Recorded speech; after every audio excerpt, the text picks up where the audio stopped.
Is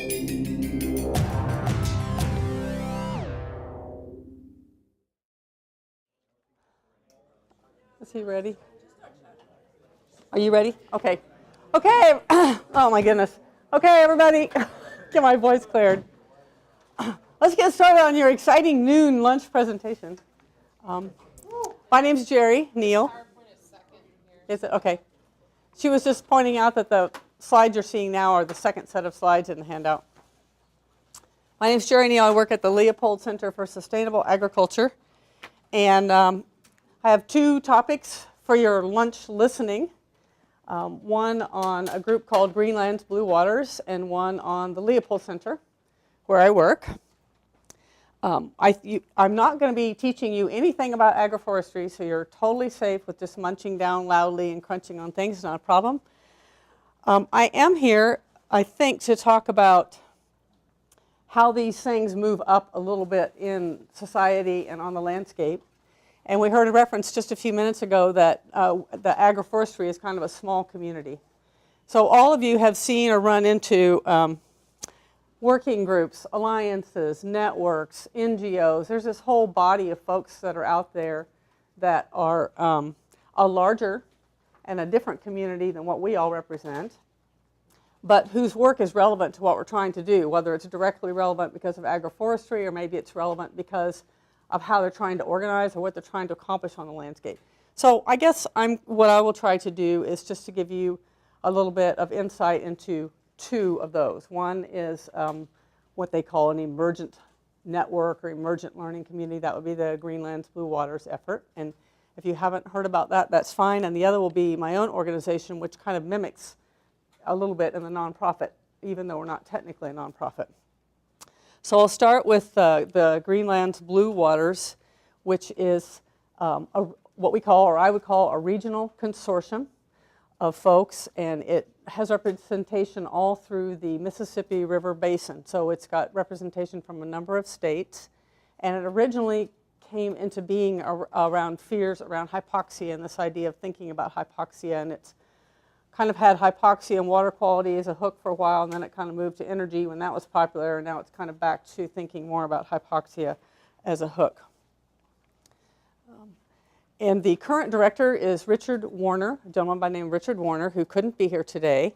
And I neglected to put the website on your slides. So the website is greenlandsbluewaters.net. So you can find it. There's a very kind of simple website that you can go to if you want to follow. And the current director likes to frame all of this in terms of what he calls continuous living cover. And as you can readily look through the advantages of that, there's just an enormous amount of overlap and complementarity to what we're thinking about with why we want to have agroforestry systems on the landscape.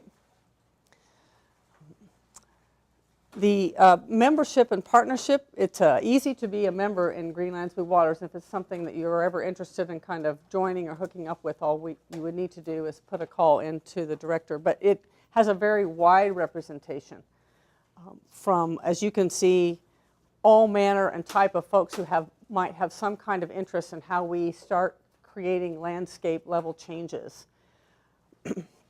And that are several universities represented, a number of farmer organizations, some businesses, and other things. So very wide representation. It's you sign a little form of interest, but there isn't at this point in time any onerous thing that you have to do or commit to actually being considered a member of this consortium. The long view of it, again, is to think about landscape change, and that is thinking about a systems approach. Again, a good fit with agroforestry. It's thinking about an actual design, an ecological design for not only just farms, but groups of farms and watersheds that are out there. Some emphasis on polyculture, some thought about perennial grain crops, and that's coming out of the Land Institute in Salina, Kansas. The strategy for the past 4 or 5 years has been to think about working groups, and the working groups are listed here, and there are two that are probably really have some feet under them. One is actually agroforestry, or MOG. That's the one I'll talk a little bit about. And the other one is cover crops. And I had a choice. I could have put both of them in this presentation or both of them in the Leopold presentation, since I have a feet in both camps. So I arbitrarily picked the agroforestry one to go here, since this is the one that Greenland's Blue Waters is kind of excited about, since it's kind of the new initiative that's moving. And I'll cover the cover crops when I get over on the Leopold side. This is the web page for MAWG, which you've heard a little bit about, the Mid-American Agroforestry Working Group. So you can go check that out. This is set up to be a portal. So it's set up to tell people what agroforestry is if you don't know what it is, and to show you who's working in the area, and then point you where you need to go to get more or better information. So it's not actually with any intention of being the library of anything and everything about agroforestry. There's too many other good resources out there for that. There's a print brochure for this. There are new case studies that we've just completed that can be printed. And so you can go online and download those or print them out for presentations if you'd like to. I didn't bring the paper here because, of course, we're trying to be respectful of our tree and our wood products. Let's see here what he's got. I'm sorry, I'm following it's a little bit rough because I'm following some slides that somebody else put together. The current effort is to think about how to concentrate continuous living cover within specific watersheds. And that means that there has to be metrics, and that means that you have a lot of different practices coming together. So even though we think of agroforestry as a system, there's a lot of other pieces. It would be nice to have a landscape where you had grazing and agroforestry and cover crops with corn, soybean, and so you want to have these systems come together all at one place and see if you can see a difference in employment and water quality and soil and diversity, all those things that you want to have. So the model for doing this is laid out here, nice little schematic, and there's nothing here that is new to anybody. And it's kind of that looking at the triple bottom line of what happens when you can pull all the pieces together. The difference with GLBW is that based on the membership and how much stuff is kind of going on around with the most active set of members, there's actually 6 different kind of focused watershed areas or efforts that GLBW will be trying to work in, where they're actually, and this is the map, and it's all upper. That is Southwest Wisconsin. That's the Upper Cedar Watershed, Greater Blue Earth, that's Minnesota. Sangamon, that's Illinois. Boone is Iowa, and Chippewa is Wisconsin, right? Yeah, I think so. But those are actually because of the folks who are involved. There's enough kind of feet on the ground there to actually start thinking about having actual watersheds where a number of the different practices come together, and where we think about getting a little more research money, implementation money, what metrics are we going to measure. So that's kind of the quick and dirty overview of where they're going with Greenland's Blue Waters. And let me pop over now, and I'll bring you a little closer into my neck of the woods, which is actually at the Leopold Center. So what I'm going to do for the Leopold Center, because of course I have greater familiarity with this, so I can provide you with all sorts of things. I have too many slides. So what I'm going to do is kind of an overview, like a structural overview of who and what we are, a little bit about the philosophy. I appreciated Leopold being called up earlier this morning, and I'll call Leopold up again. And then I'll go through some of the actual activities that are going on at the center. Some are agroforestry specifically, some are not. But there is a lot of relationship between what we're trying to do and what's happening also in the Leopold Center. Fast overview for the Leopold Center. We are a namesake of Aldo Leopold, and we are actually mostly running a small competitive grants program. So funding research and demonstration and education within the state of Iowa. And we are formed from the Groundwater Protection Act. And the Groundwater Protection Act is 1988, 87, 88. There's a blue baby syndrome going on in Iowa. There is enough fear in place about the poor children, and there's the right number of legislators in place, so they passed what they call the Groundwater Protection Act. And the Leopold Center was birthed in that act.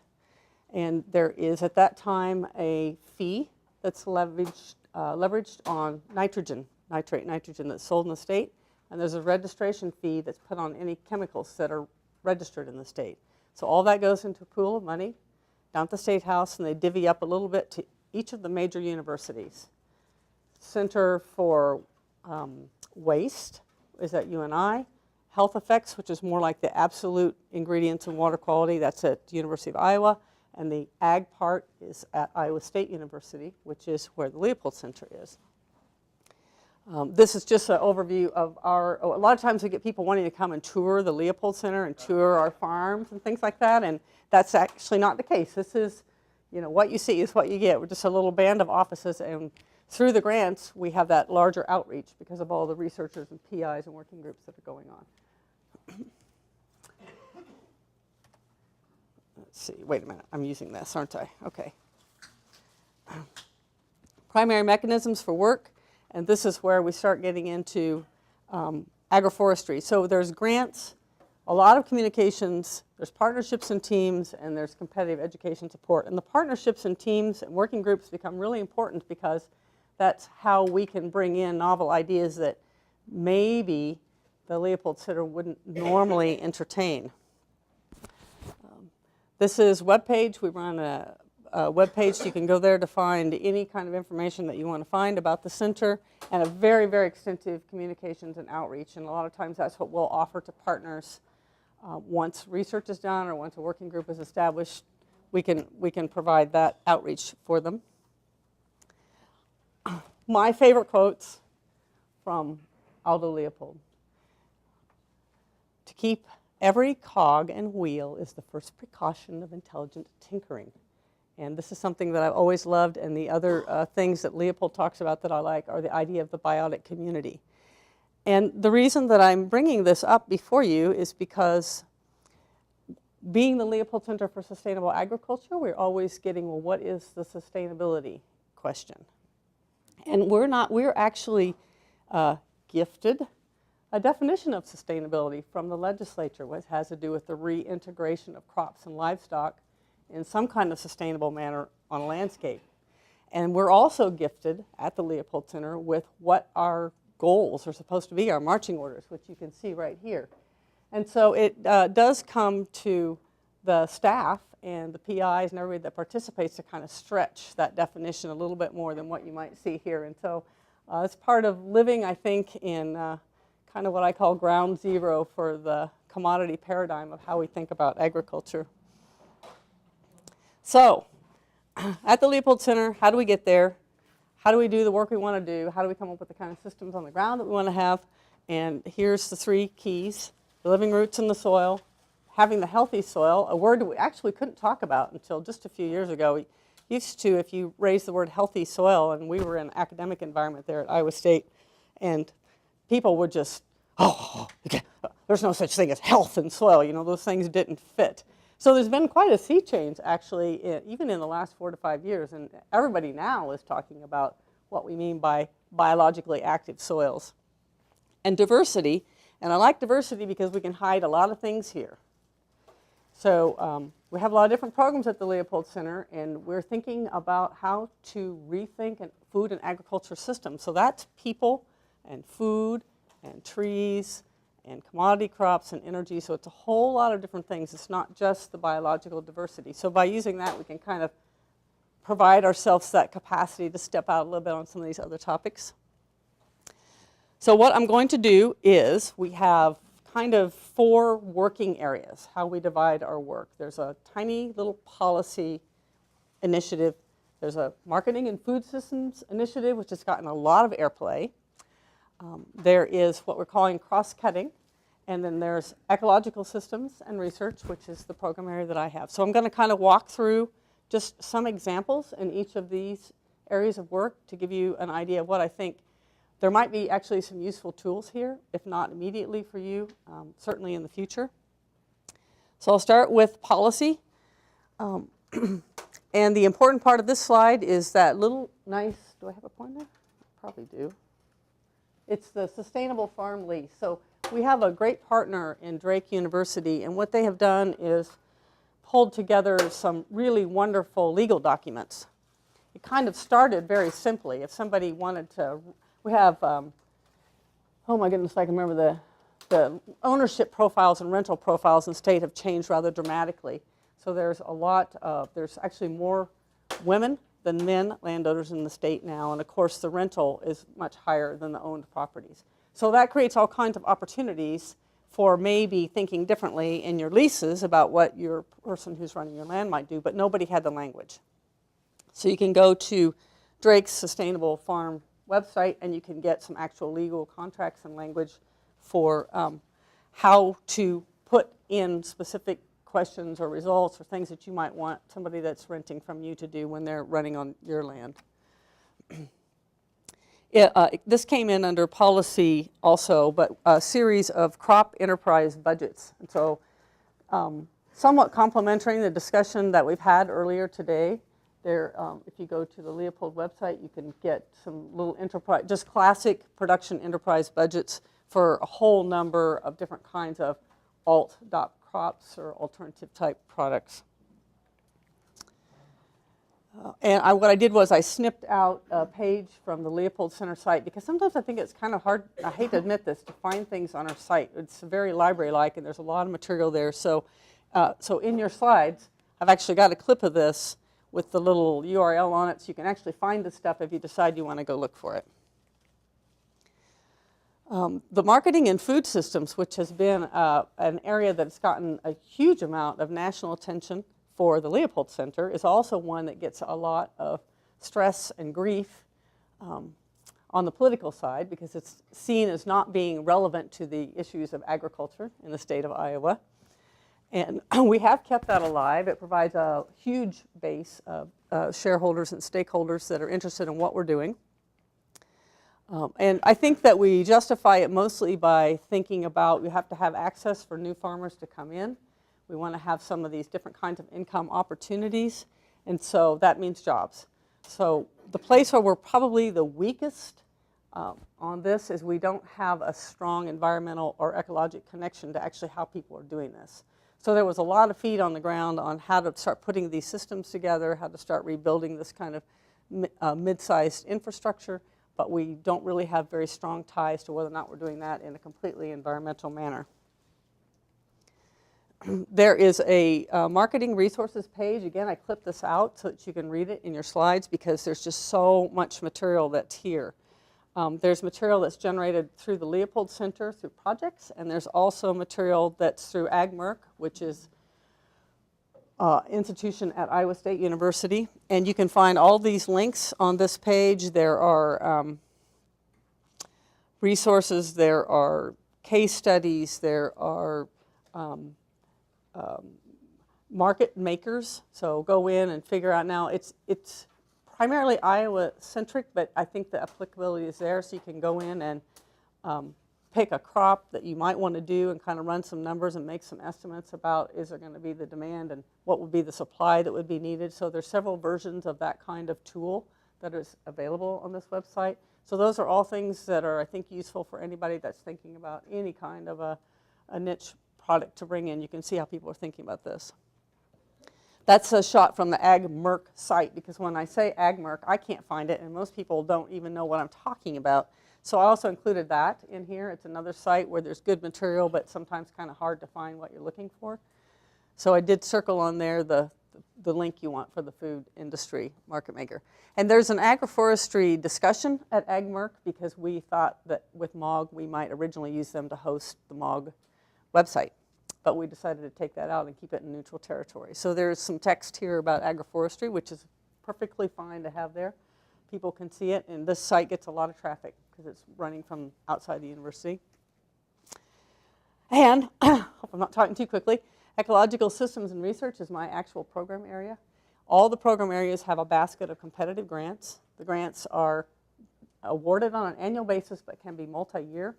And in my shop, I generally have a lot more of the multi-year grants that come in. And a lot of the research teams and the working groups kind of have fallen under my shop that you'll see or hear me refer to. I listed some examples of current work because at any point in time in our competitive grants, we have a really wide swath of kinds of things that might be going on within the Leopold Center. And what we hope to do is to be able to take those research findings and then work with other partners so that we can spread that out and make it something that can actually be adopted on the landscape.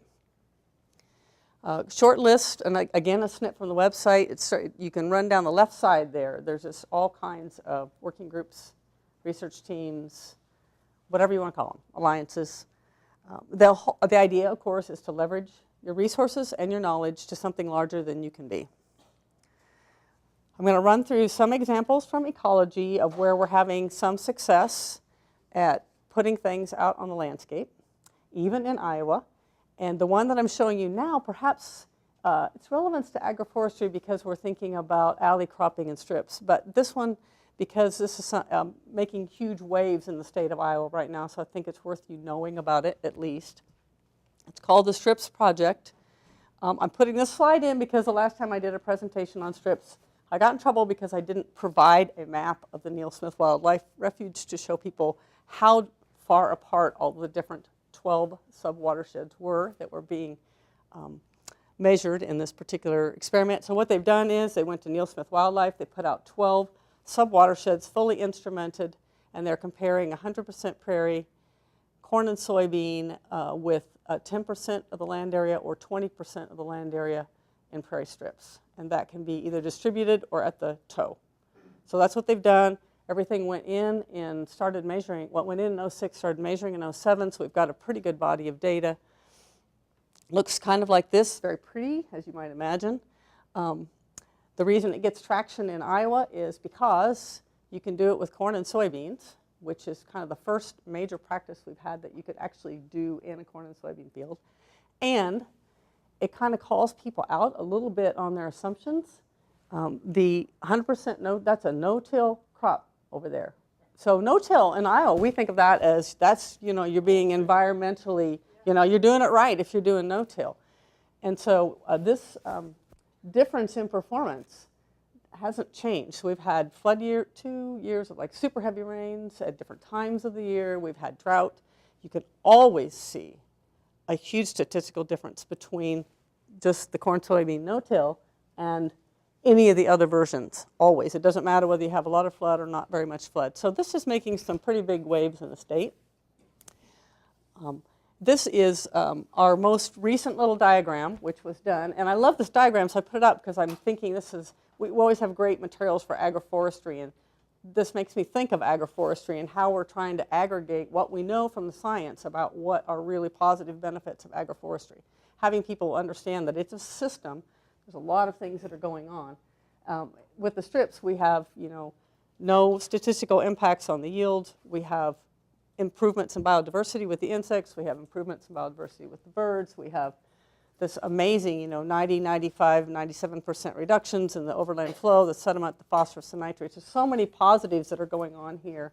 And we do have an approximate cost per acre because that's something that everybody asks. Is that on y'all's website? What?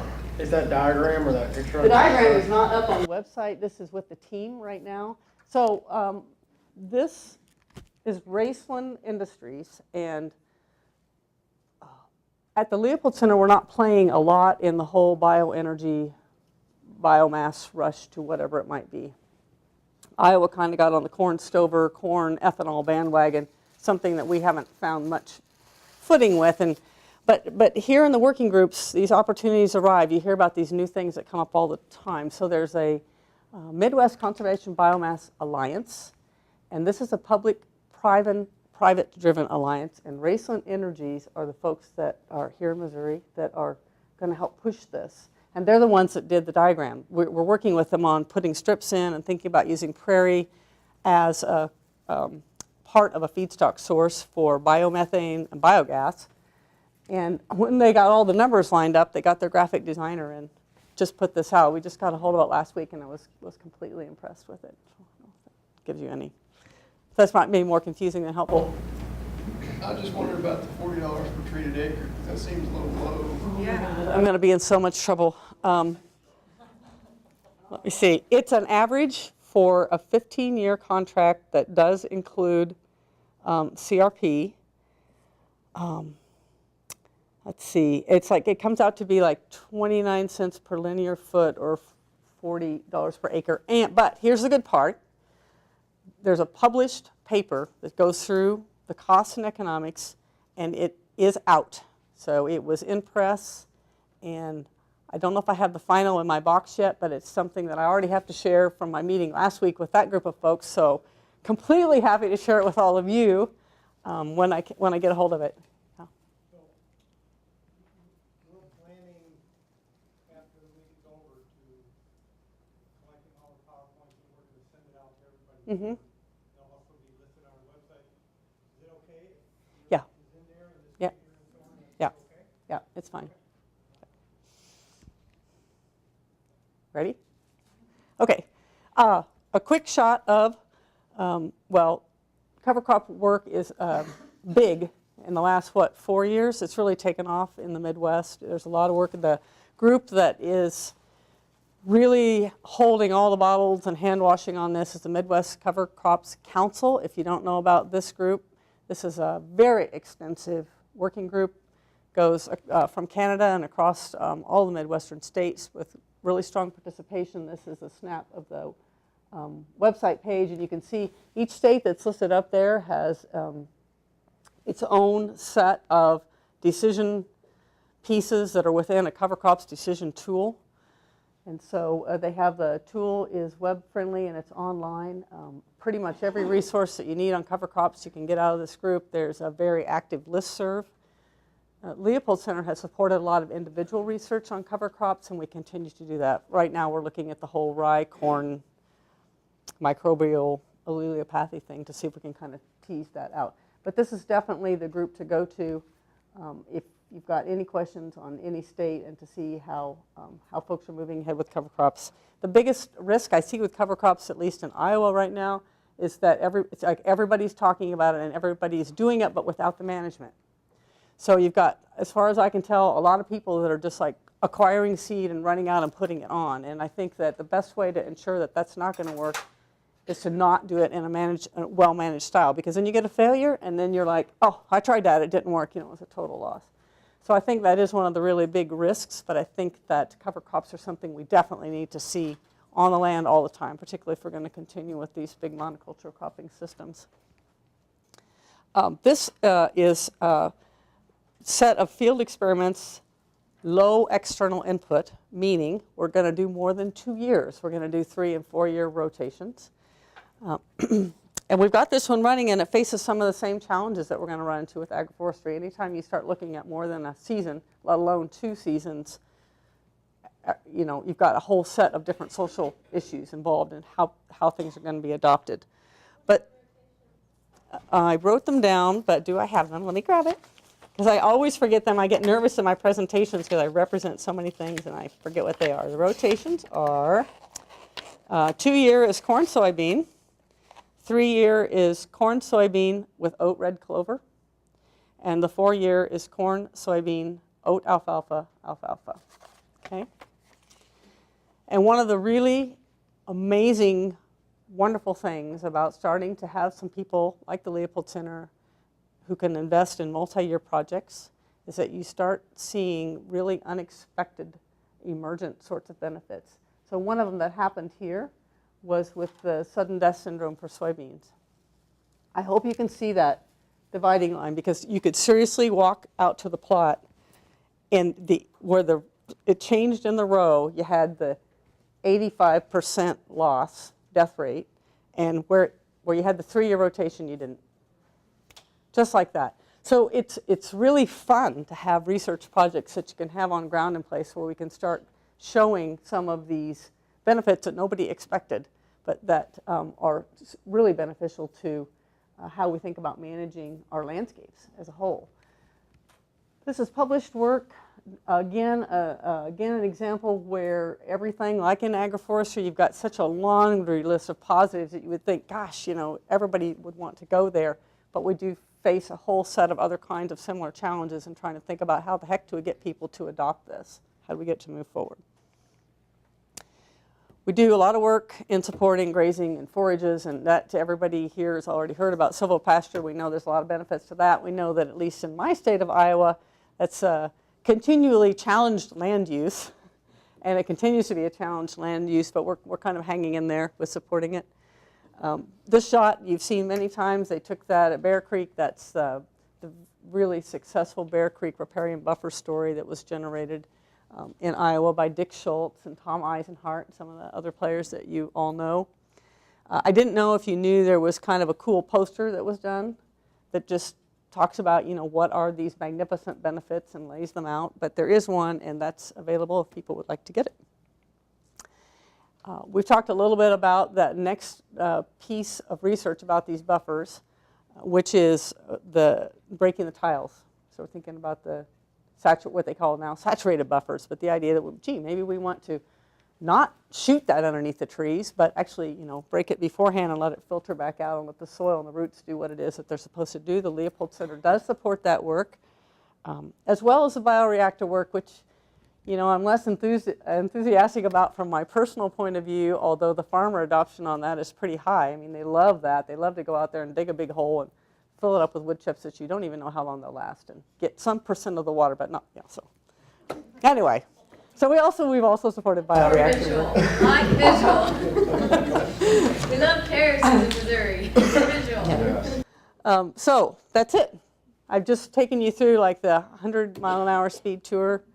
Got any questions or comments or discussion you want to have? Feel free. A question on, like, I mean, it sounds like you're kind of an anchor tenant for a lot of different groups working and doing the work. And so I'm wondering about what you have found effective in helping organize these groups and what sort of criteria and how you gather and sort of like share information and keep people engaged. Yeah, it's a complicated question. But you need, almost always you first have some small group of people that are really excited about it. So you need to be able to get them together and have them kind of start generating ideas. But what happens in the long run is you need a backbone. You've got to have, you need a core group of people. Usually it's 3 to 4, sometimes it's 5 or 6. But you need a core group of people that is really, has a set of shared values. So not just the goal being shared, which a lot of people can do, or some part of it, but you've got to have an inner circle of, I'd call it 2 to 6, that really get it and that are willing to make that kind of extra commitment, and you've got to have some money. And there needs to be a facilitator or coordinator in place that kind of keeps everybody on board, that calls everybody back to mission, that helps them, reminds them, oh, here's how you guys fit, here's how you guys fit. Needs to be regular communications. And people really like face-to-face discussion. That's one of the best things you can do, and it's really hard to, because nobody takes time to have those conversations. So those are things that I'm finding to be really important. That backbone person or that inner core group of people needs to have some level of comfort with fuzziness and some capacity to be able to make that argument to other agencies and institutions as to why that's important. I don't know. I'm in the middle of a lot of these, and yeah, Mike. That picture you showed with the 3 weirs, Yeah, very powerful image. it's a very powerful image, and boy, So you're sitting there at the absolute epicenter of the world of corn and soybeans and agribusiness, Iowa State University in Iowa. Who is seeing this, and who is not coming from the sustainable ag side, but coming from the commodity ag side, is reacting to this and saying, we have to do something? Is there anybody? yes. I mean, I think this particular project has caught people's imagination because it feels like something they can do. So there is kind of an uneasy sense of we're going to get regulated in the state, and a high degree of commitment and phobia about that. So the interest right now, we have a lot of landowners who are interested. We have one farmer that broke ground just this summer to put these in southern Iowa, and we have someone in western Iowa near Carroll County, and someone in northeast who's already started it, and someone in northwest. So there's at least 3 or 4 other folks on tap that want to put it in. The Soil and Water District Commissioners find it fascinating. They're asking for someone from the group to go and talk with them because they want to be able to push it. Now, the prairie strips, we've worked with DNR and RCS, and there's 2 already existing practice standards that can be somewhat modified. So that's important because that kind of lays out that if you wanted that extra piece of having that money or support to do it, you could find it.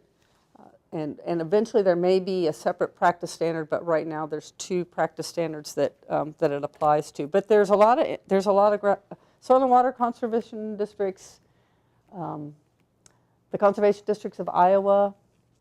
All of the agencies are on board. We've got reps from all of the agencies on board. DNR, IDALS.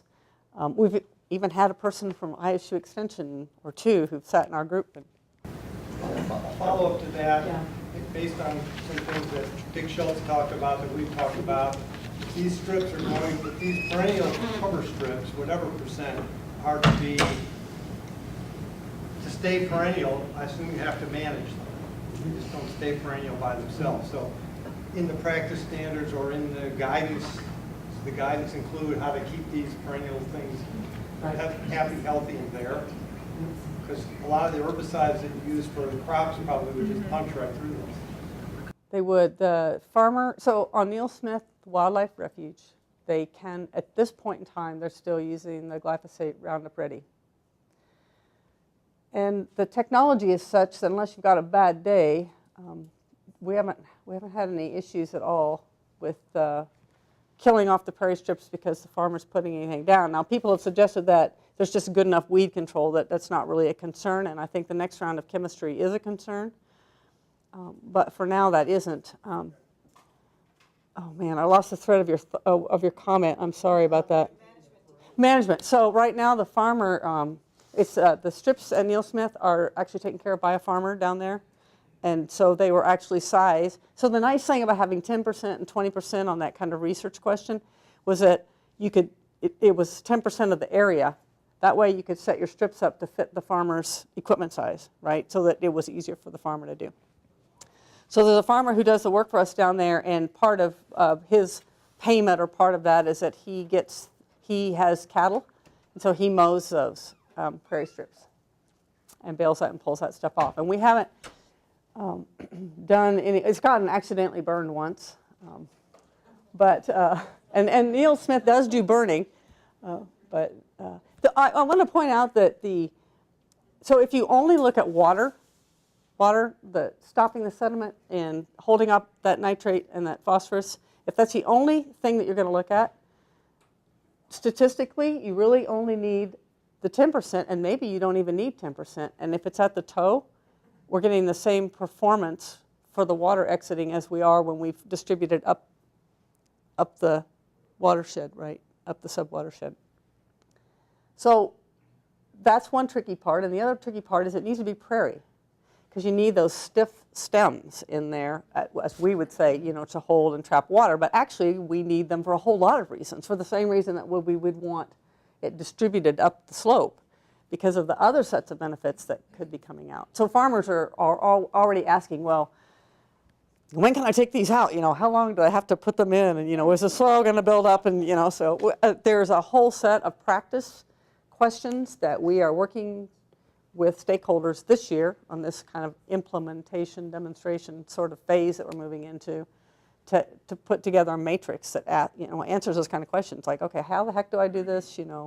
Where do I start? How do I manage it? We've had some trouble with the water running down the sides, so on the edges of the sub-watershed. So we're not eliminating the need for some kind of a potential grass waterway. So they're not perfect, but boy, you gain so much from having them in. So it's really exciting to have something in Iowa that I think we can get moving with. Maybe you guys have thought of this, but that sediment is going somewhere, so it's getting caught by your strips of grass. And what kind of plans do you guys have for maintenance of those for all that sediment that builds up? Yeah, still working on it. So I think that's one of the questions, is how much you're getting and how fast that builds up. It might be an argument for placing the strip higher up exactly. Because then you can trap some of it So up you there. capture a little bit, Yeah. yeah, I would agree, yeah. At the last stakeholder meeting we had, they talked about it starts to almost form a terrace over the years with all that. So could this be the beginning of terrace formation? Self-serve terrace. There is And there's a selling point. Yeah, in the tropics, in the hill mountain areas, alley cropping turned on its side along the contour is called living terrace. You take the woody plants, plant them along the contour, and as the soil slumps down against it, you let the woodies build up, develop its own. So that's kind of a mini version of sure. a living terrace. Yeah, I think there's probably a lot of other places in the world that know how to do a more integrated set of practices on the land than what we've been kind of shipping out. But, yeah. As far as implementing this, as far as an ideology, I've been on the land management side and I've dealt with owners and producers, and when you're farming in an annual system, you're only looking a year out. You're never ever going to be motivated by anything other than the bottom line 12 months from now. And Larry mentioned earlier today about people are irrational. They would rather throw good money after bad than make a conscious decision to cut loose. And I think that if you approach landowners under the ideal that, hey, unless you implement this, your long-term asset is going to diminish to, not necessarily nothing, but it's certainly going to diminish in value. So rather than approach producers to attempt to implement this, but they're only seeing it as this is going to take away from my land area or this will reduce my acres planted, if you can approach landowners with a bundled set of practices that is easy and turnkey, or at least easy to implement, you're much more likely to implement it and incorporate that into what the Leopold Center calls the sustainable farm lease, because broad acre monoculture is not a sustainable farm lease. And where is that provision in the Leopold Center policy? So, yeah, it's a comment, not a question, is that right? Yeah, that's a question. And where is that in the Leopold Center policy? Is there anything in the policy documents relating to the lessor environment as far as here's how you're going to manage this land over the long term and implement some of these recommended? In the documents that the Drake folks did for salt, there's specific language for practices. And, but at the Leopold Center, so that was a project that we ran, that we funded them to do.